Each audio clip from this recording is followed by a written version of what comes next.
¿Cómo les va? Volvemos entonces a la ruta de la seda, ahora con la segunda parte o la conclusión.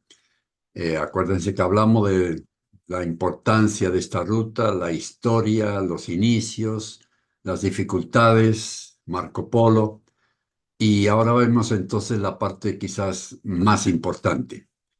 Comenzamos por las ciudades, los momentos más importantes, más singulares de esta ruta de la seda. Acuérdense que hubo muchísimas poblaciones, pequeñas poblaciones. Vamos a quedarnos solamente con las más importantes, las grandes ciudades. Empezando por Xi'an. Bueno, Xi'an es actualmente el nombre. Antes, acuérdense que al principio era Chang'an, con el emperador Fu. Ahí es donde se inicia, era el Valle Amarillo, una región extraordinaria. ah, que fue el inicio de las grandes dinastías chinas. De ahí entonces termina la muralla. Acuérdense, la muralla de China termina ahí en Dunhuan termina y empieza entonces la parte difícil. Dunhuan fue un momento, una ciudad muy importante, porque ahí entonces era la despedida del buen caminar y el inicio de las dificultades. Acuérdense que ahí venía después el desierto de Tacamacrán, o sea que empezaban las dificultades, tenían que aprovisionarse bastante bien de todo lo más necesario. Ahí empezaba entonces la parte difícil en la ladera de las montañas, con el desierto al lado, y se pasaba esto hasta llegar ya a Kashgar. Kashgar era entonces la otra de la oposición a Don Juan. Si Don Juan era el inicio, aquí Kashgar era el final, o sea que era una delicia, me imagino, para estas caravanas poder llegar a un momento de descanso de nuevo, de reposo, de reabastecimiento de todo lo que necesitaban, porque después de esta ciudad importante, ciudad caravanera, venía entonces otro problema, que eran ya las montañas. O sea que había que cambiar quizás de animales, transportarlo a otros lugares y empezar de nuevo otro camino ya por senderos más diferentes. Y ahí se llegaban a las tres ciudades más importantes en los principios de la ruta de la seda, que fueron Samarcanda, Bujará y Merv. Estas tres ciudades corresponden al periodo quizás más espléndido de la ruta de la seda, que fue cuando dominaron los musulmanes la región. Acuérdense que los califatos musulmanes desde el siglo VIII hasta el siglo XIII dominaron esta región de Asia Central, y estas ciudades fueron las más importantes de esos califatos, aparte después las que veremos. Eh, Ciudades que lamentablemente justamente al principio del siglo XIII fueron asoladas completamente, acabaron con ella los famosos mongoles, en especial en esta vez por Genghis Khan. Genghis Khan fue el mongol que unió todas las diferentes tribus mongolas del norte de la China, aparte de nota, y empezó a atacar todas estas ciudades y acabó con ellas. A Samarcanda y Bujará las acabó completamente, así como a Merv. Después pudieron recuperar de nuevo, pero solo en la segunda parte del siglo XIII. De ahí pasamos de estas tres ciudades, pasamos a Mashhad. Mashhad fue una ciudad curiosa porque no existía al principio de la ruta de la seda, pero resulta que allí tenían los califas de una especie de palacio donde iban, digamos, palacio de verano, palacio de retiro, donde se iban ahí para estar un tiempo fuera de la ciudad. O sea que estaba alejado a kilómetros de la ciudad, un lugar extraordinario de reposo, de tranquilidad. Bueno, ahí fue a parar uno de los imanes, justamente el octavo imán de los musulmanes, se llamaba Reza, y hay un problema de cómo murió, parece que fue envenenado. En todo caso es que murió en Mashhad, en este palacio especial. Y no estaba en la ruta de la seda, pero poco tiempo después de morir empezaron a acudir la gente, los musulmanes que venían por la ruta de la seda, salían de este camino y se iban hasta Mashhad para visitar los restos, la tumba de este famoso imán Reza.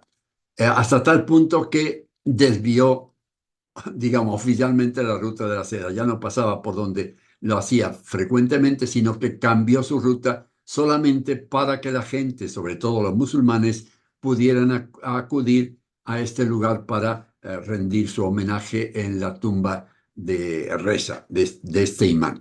Y hasta tal punto fue importante que hoy día es el gran lugar de peregrinaje de los musulmanes, sobre todo los chiitas, que encuentran en este Reza uno de sus grandes imanes históricos.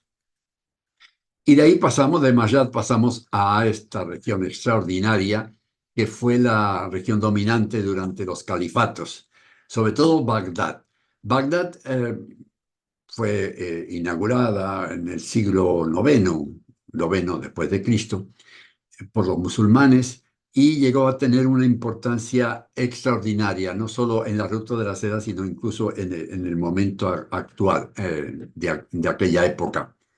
Porque resulta que en Bagdad se unían las dos rutas.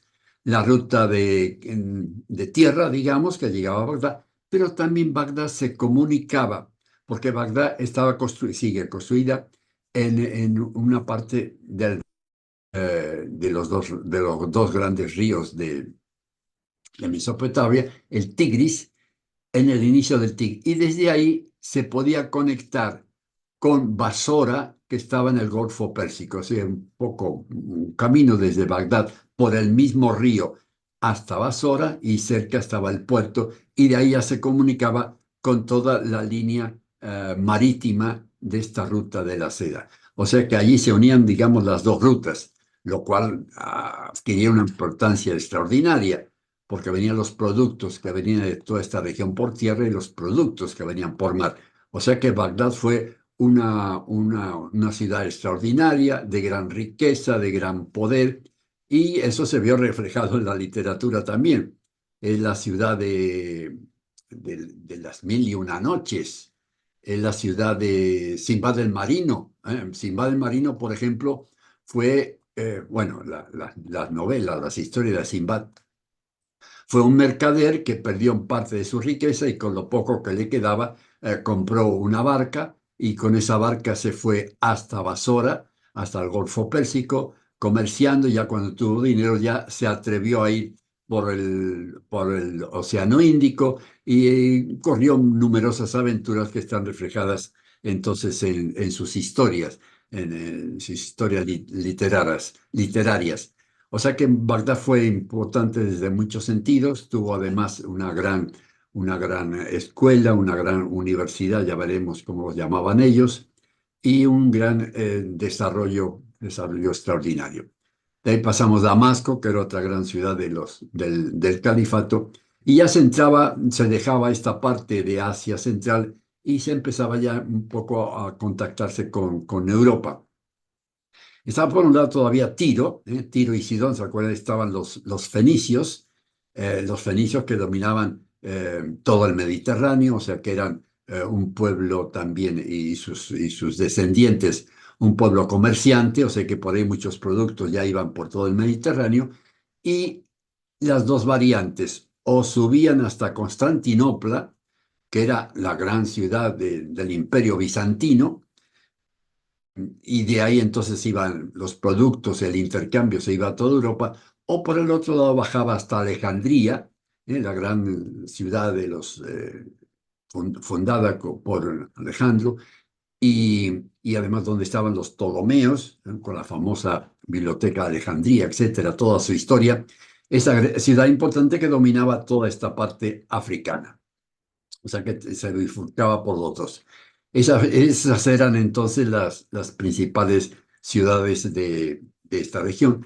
Hemos mencionado Samarcanda. Hoy día, si uno dice en Europa, en España concretamente, si las agencias de turismo, si hablan de un viaje, si invitan a un viaje a la Ruta de la Seda, justamente los llevan a esta región de Samarcanda y Bujará, eh, regiones de dos ciudades ya, como ven acá, bien modernas, habían sido asoladas, como dijimos, por Genghis Khan, pero después los seguidores, incluso los descendientes, nietos ya del mismo Genghis Khan, empezaron a repoblarla de nuevo y construyeron, sobre todo con los califas musulmanes, todos estos edificios de la arquitectura musulmana que dieron un realce a estas ciudades y que hoy día, como digo, son visitas de muchos en Azerbaiyán, son visitas de muchos turistas para convivir en estos lugares.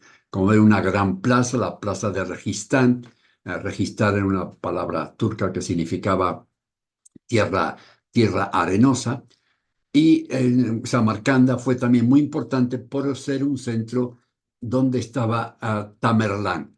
Tamerlán fue un personaje muy interesante, segunda parte del siglo ya XIII y principio del XIV, donde él era un poco descendiente, por un lado, de mongol, tenía sangre de los mongoles y también sangre turca. Entonces, con esas dos hicieron un personaje extraordinario que quiso renovar toda esta región después de haber sido asolada, construyó grandes edificios, él y sus hijos y sus nietos.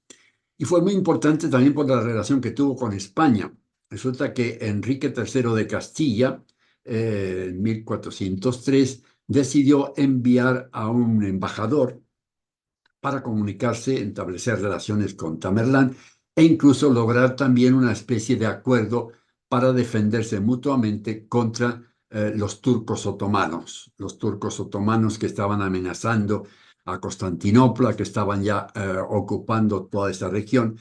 Y por eso querían, en ese sentido, Enrique III mandó a este clavijo. Estuvo nada menos que un año, y fue muy importante porque no logró nada, porque al final falleció Tamerlán, no logró el objetivo de su viaje. Sin embargo, logró conocer bien la región en el año que estuvo allá, tanto que escribió después a su regreso este libro, Vida y hazañas del gran Tamorlán, con la descripción de las tierras de su imperio y señorío. Dice que aquí es una obra que todavía se puede leer hoy día, por supuesto, muy interesante porque es su opinión sobre toda esta región, como dice él, el imperio y el señorío de este Tamerlán, que fue muy importante. Tan importante también fue esta visita y por ese intercambio que incluso hasta hoy día hay un barrio que lleva el nombre de Madrid, que fue un barrio que se inauguró con este nombre después de la visita de Clavijo. La otra ciudad interesante ahí es Bujará. Bujará también, como dijimos, fue destruida completamente por Genghis Khan, completamente menos el minarete. Qué interesante, este minarete, construido en 1127, en el siglo XII, era muy importante y tan importante que Genghis Khan parece que al destruir todo se inclinó delante de este minarete y dijo: agradezco a Dios que haya otorgado a los hombres la capacidad de construir cosas como esta, como este minarete. O sea que este no lo destruyó. El minarete, como saben, es donde sube el muezín musulmán y desde arriba llama a la oración a los seguidores en la población, las poblaciones cercanas. Aquí existe la madrasa, una madrasa muy importante también. Madrasa es lo que entendían los musulmanes por lugar de estudio. Podía ser estudio, digamos, de enseñanza primaria, pero incluso estudios universitarios. Aquí es donde, en este Bujará, es donde nació Avicena, el gran filósofo musulmán, eh, junto con Averroes en la España de Al-Ándalus, en Córdoba, fueron los dos grandes intérpretes de toda la filosofía griega, sobre todo Aristóteles.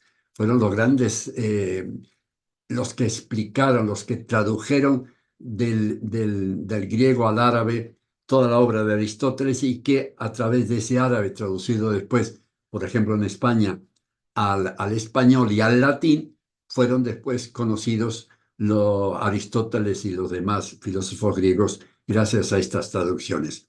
Muy importante entonces Bujará en ese sentido también. Ahí existía una biblioteca extraordinaria que, claro, un poco dado que el lenguaje comerciante de esta región del Camino de la Seda, a esta biblioteca la llamaron el almacén de la sabiduría. Qué lindo nombre. Quiere decir que ahí se almacenaba toda la sabiduría de ese tiempo y fue una de las grandes bibliotecas de este tiempo, musulmanas, como fue después también la gran biblioteca de Córdoba en Al-Ándalus. La tercera ciudad importante fue Merv, pero lamentablemente Merv, que había sido considerada la madre del mundo, fíjense nomás, la madre del mundo entre los siglos XI y XIII, porque era una ciudad importantísima de gran comercio, gran comunicación, de grandes pensadores, pero después que la arrasó Genghis Khan, nunca pudo levantarse de esa ruina. Es decir, que permaneció hasta hoy día, sigue solamente las huellas de ese extraordinario pasado. En cuanto a los productos que se comerciaban en esta ruta de la seda, pues hay productos de todo tipo. Los productos más importantes, por ejemplo, de Oriente a Occidente, o sea, de China hasta Constantinopla, eran por supuesto la seda, pero también la porcelana, como vamos a ver, un producto muy importante que ya en tiempo de los romanos era famosa entre ellos. Estaba además el jade y después los grandes inventos como el papel, la pólvora, brújula, perdón, la brújula. Todo eso fueron productos que vinieron a esta parte occidental de Europa desde China.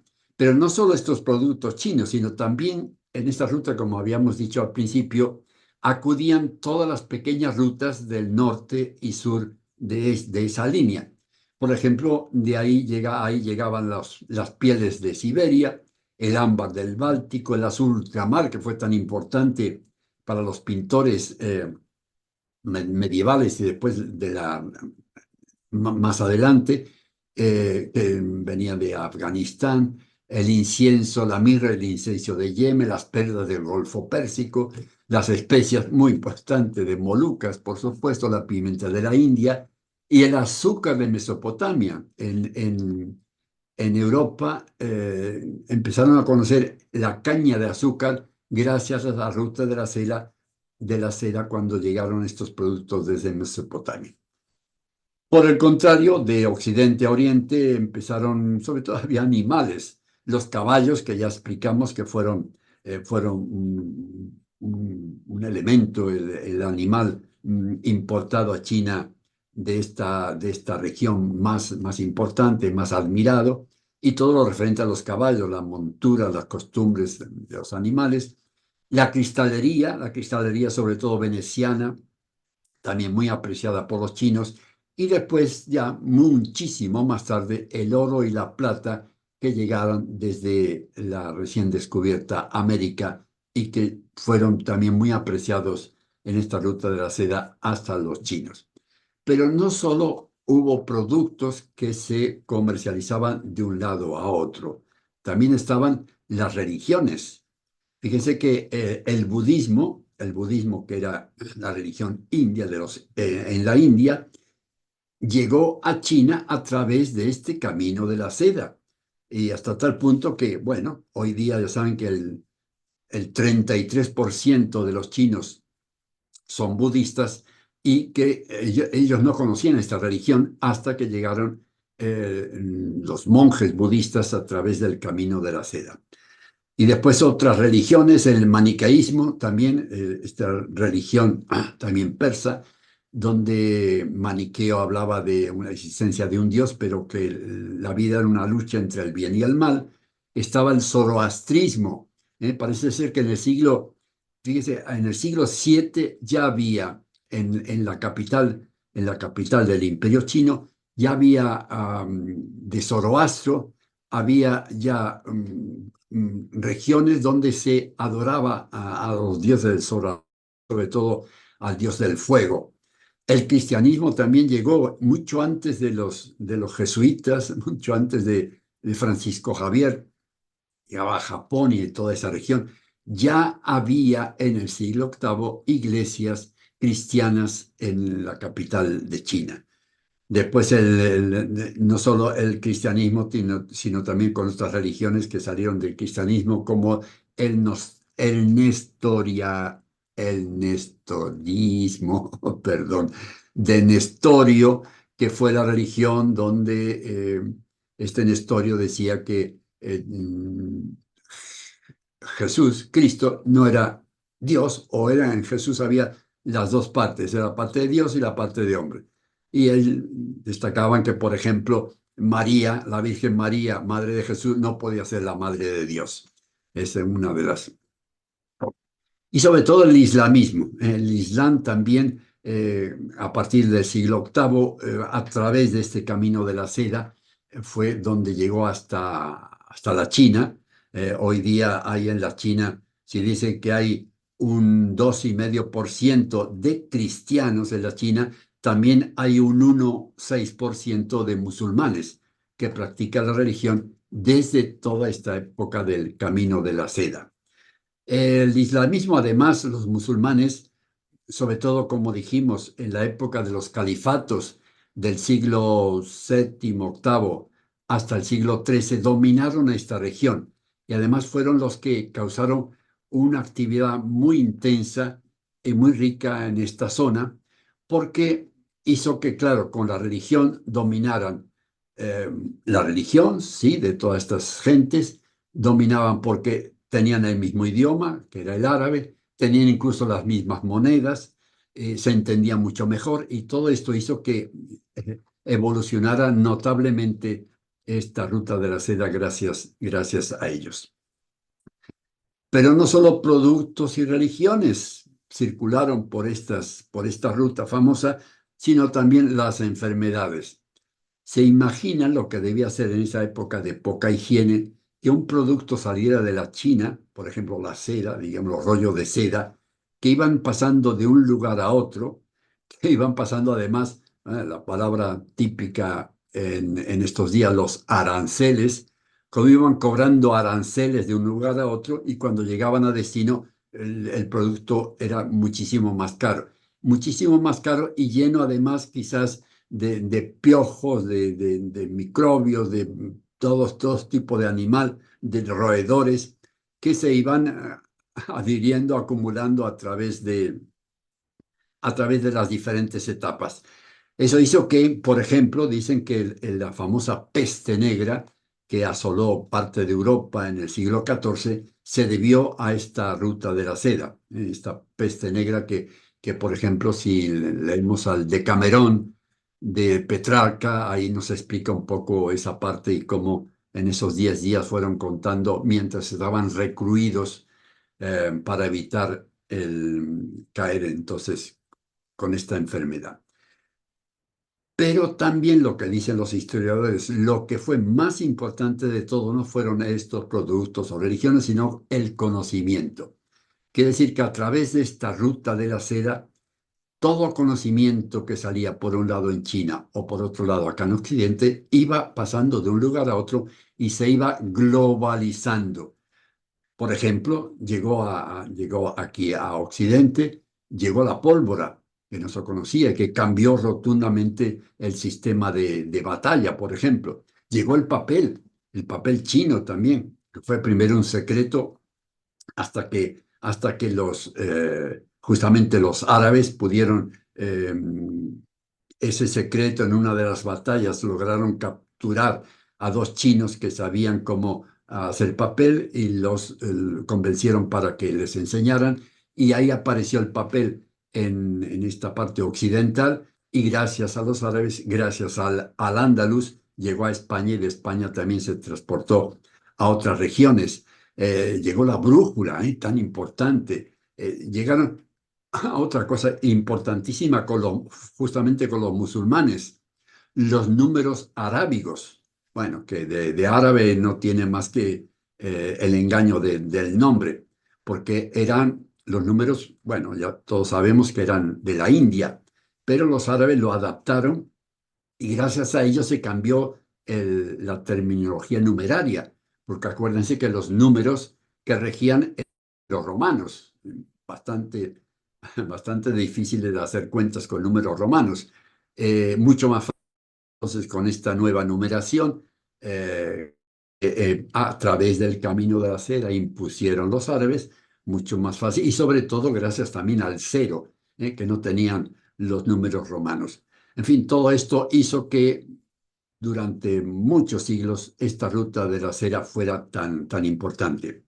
Ruta de la seda que justamente dijimos que no tenía ese nombre, perdón, no tenía ese nombre al principio, sino que fue en el 1877 que gracias al alemán Ferdinand von Richthofen, este era un geógrafo y geólogo, fue mandado por los alemanes para que investigara toda esta región, estuvo escribiendo entonces diferentes historias y se dio cuenta que a través de los análisis que hizo que fue una ruta muy importante en el pasado y le puso el nombre para facilitar el término en sus escritos de Seidenstraße, es decir, la ruta de la seda, y de ahí ya pasó a denominarse. Irónicamente, justamente cuando ya no existía esa ruta, porque él solo estuvo investigando, ya no existía la ruta en sí, dijimos siglo XVIII ya casi terminó, pero desde ahí se le puso el nombre de ruta de la seda. Seda que fue, como dijimos, uno de los productos importantes. Y eso es gracias al que tenemos aquí, al emperador amarillo, este emperador Huangdi, que fue uno de los grandes emperadores chinos antiguos, eh, porque él innovó muchísimas cosas, dicen que puso las bases entonces de toda la cultura, la cultura china. Fíjense que esto fue ya entre el siglo 2700 al 2500, donde puso ya las bases de la cultura. Él inventó la brújula, él inventó el calendario chino, en fin, una serie de inventos que, como digo, sentaron las bases de la cultura china desde entonces. Y además fue también cuando empezó la seda en este camino. La seda se debe a su esposa, la emperatriz Leisu, llamada Lata Nainai, es decir, la madre de la seda por los chinos. Y ahí entramos al problema del origen de la seda, donde está lo que se suele decir también de la gallina, la gallina del huevo, quién fue primero la gallina del huevo, aquí también quién fue primero la mariposa o el gusano. En todo caso, de la polilla adulta o la mariposa, pone sus huevos, de esos huevos salen después la larva, el gusano, y de ese gusano llega un momento en que forma el capullo, y en ese capullo dentro se forma la nueva mariposa, la nueva polilla, y ahí sigue el ritmo del producto de la seda. En todo caso, lo importante es que los chinos descubrieron la manera de aprovechar mejor, de sacar la mejor seda posible desde entonces hasta nuestros días. Y es que la seda también, parece que los romanos también conocían la seda, pero la seda que se llama la seda salvaje o seda cruda. Quiere decir que la sacaban después que el capullo ya se destrozaba y salía la mariposa. Y era una seda de mucho peor calidad. En cambio, los chinos se dieron cuenta, primero, que la morera no era cualquier morera, descubrieron una morera que llamaron Morus alba, la morera blanca, que tenía unas hojas que producían después, alimentada por gusanos, una seda muy especial.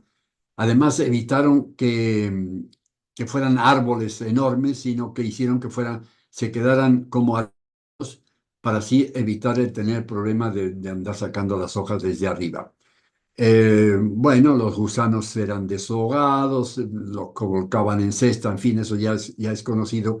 Pero lo más importante después, gran innovación, es que esos capullos, porque claro, cuenta la leyenda que la emperatriz Leisu descubrió la seda, mm, tipo leyenda, por supuesto.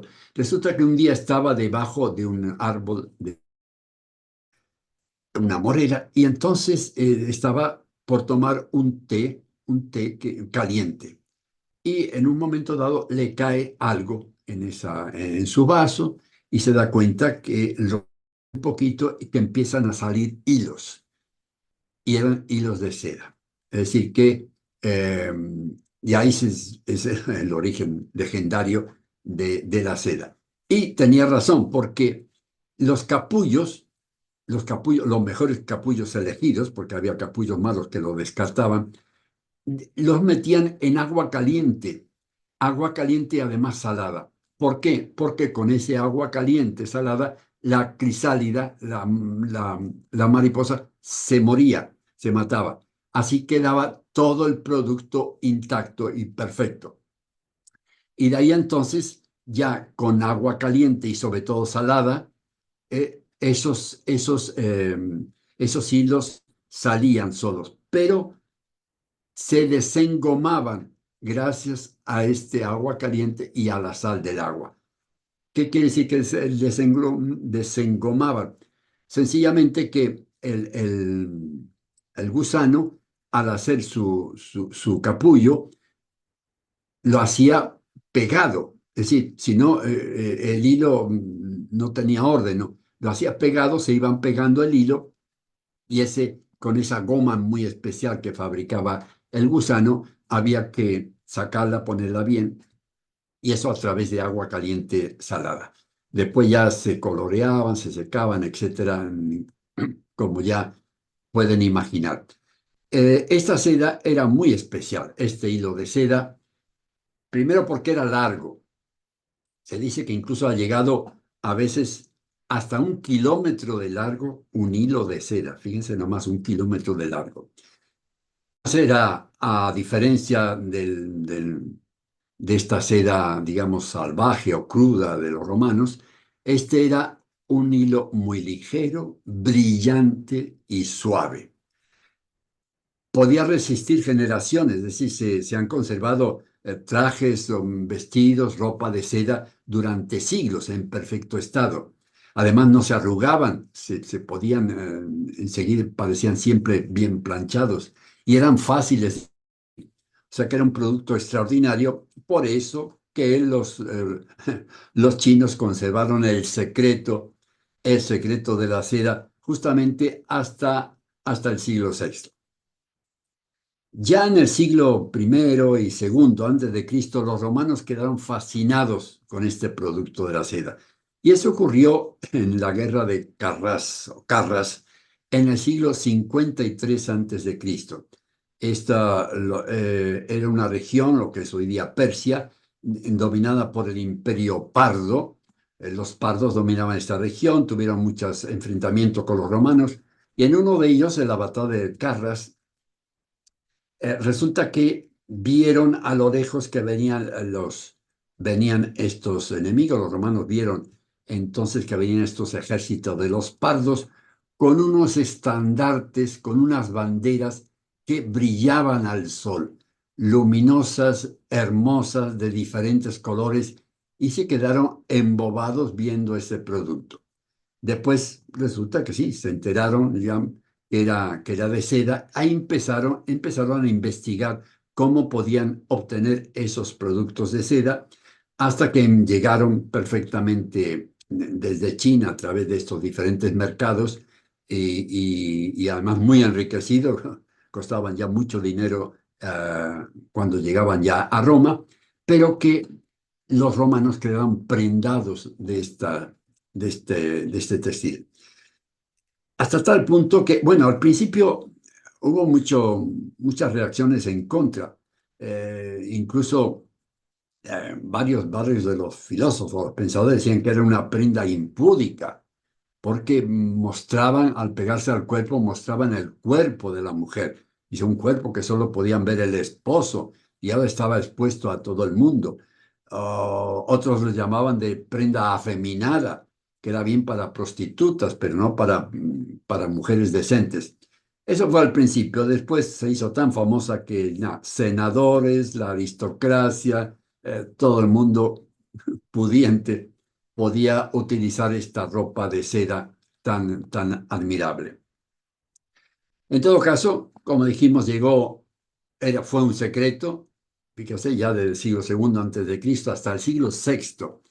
El siglo sexto, Justiniano, el emperador bizantino, estaba en Constantinopla, envió a dos de sus monjes, a dos monjes cristianos, los envió a China con el objetivo de que trajeran huevos del gusano de seda. Parece que lo hicieron en bambú, en cañas de bambú, los taparon, los ocultaron, pudieron pasar diferentes aduanas sin ningún problema. Y se supone que fue la primera muestra de espionaje industrial de estos dos monjes que pasaron esos huevos. Y a partir de ahí ya entonces en Constantinopla se pudo producir esta seda. Pero no solo la seda fue el único producto que venía directamente desde China, también la porcelana. La porcelana, sobre todo esta personada típica porcelana china, esta de color azul y blanco, que se producía con arcilla de kaolín allá en el noroeste de China, en esta ciudad que todavía se produce en Jingdezhen, que todavía se produce hoy día y es famosa por ser la capital mundial de la porcelana. Una porcelana que, como digo, ya desde el tiempo de los romanos fue muy apreciada en Occidente. Fíjense, nomás le muestro aquí un cuenco llamado cuenco de pollo del periodo Chenhua, que fue vendido por 26 millones de euros en el 2014. 26 millones de euros. ¿Cómo sería de apreciado ya modernamente, pero también en la antigüedad? Perdón, y todavía interesante entonces que sí, eh, la seda se pudo producir en Europa en el siglo VI.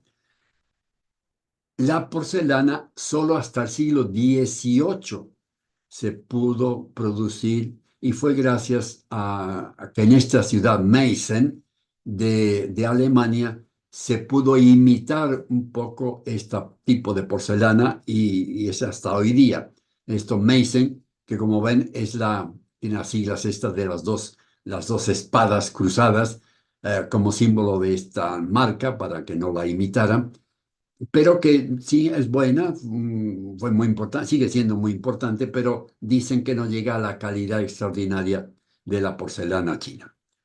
En fin, de todo esto podemos seguir hablando, pero no hay tiempo. Solamente señalar que, como todo en esta vida, tiene su fin. Y la ruta de la seda, la antigua ruta de la seda, llegó también a su fin, ya terminada hacia el siglo XVIII. Pero todo empezó a ese final, el principio del fin, todo empezó con la caída de Constantinopla por los turcos otomanos. Fue un gran momento en la historia europea y asiática, en 1453, cuando estos soldados turcos otomanos invadieron Constantinopla, la ocuparon, le cambiaron el nombre a Estambul y fue el fin del imperio bizantino, el imperio romano de Oriente. Y ahí entonces cortó esa ruta terrestre de la seda porque eran grandes enemigos de los europeos, de los cristianos, estos turcos, o sea que cortaron toda esa ruta de la seda donde venían, sí, la seda, las especias y demás, y tenían que buscar otros caminos. E incluso el Mediterráneo quedó ocupado por los, digamos, uno de los productos laterales de estos turcos que fueron los piratas berberiscos que asolaron el Mediterráneo, que tenían su sede central en Argel, que ahí fue donde, por ejemplo, Cervantes tuvo que pasar 4 años de su vida prisionero de estos turcos. Bueno, otro punto importante fue con Vasco de Gama. Dijimos ya alguna vez que los portugueses habían terminado de independizarse de los musulmanes ya antes que el 1492 en España, la parte de Castilla, Castilla-León, Castilla y el resto de España. Ellos habían terminado antes y habían empezado antes también a ir por todo el África descubriendo poco a poco este continente africano, hasta que Vasco de Gama logró incluso llegar al paso de el Cabo de Buena Esperanza, que ahí pasó y ahí se dio cuenta de que se podía dar llegar hasta la India a través de África, cosa que no sabían, que había esta comunicación por mar. Así es que él en 1498 logra llegar hasta la India y allí cambió entonces completamente la ruta marítima porque se pudo entrelazar ya desde China y parte del centro de Europa hasta ya directamente la parte occidental de Europa. En 1492 llegó Colón a esta región desconocida, creía que llegaba, como dijimos, a Zipango, pero resulta que era un continente desconocido para Europa, y se corroboró eso después con la llegada de Magallanes y Elcano, en la primera circunvalación del mundo que realizaron estos dos navegantes.